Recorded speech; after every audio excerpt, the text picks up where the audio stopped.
بسم الله الرحمن الرحيم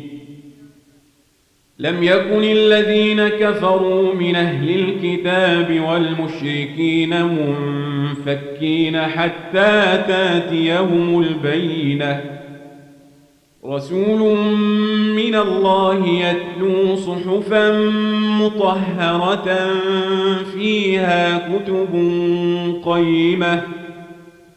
وما تفرق الذين أوتوا الكتاب إلا من بعد ما جاءتهم البينة وما أمروا إلا ليعبدوا الله مخلصين له الدين حنفاء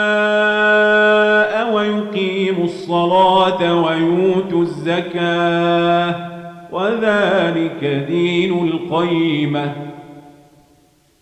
إن الذين كفروا من أهل الكتاب والمشركين في نار جهنم خالدين فيها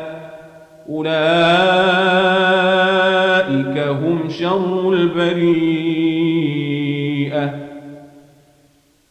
إن الذين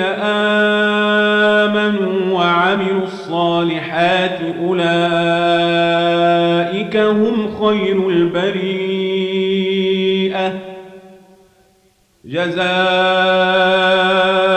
عند ربهم جنات عدن تجري من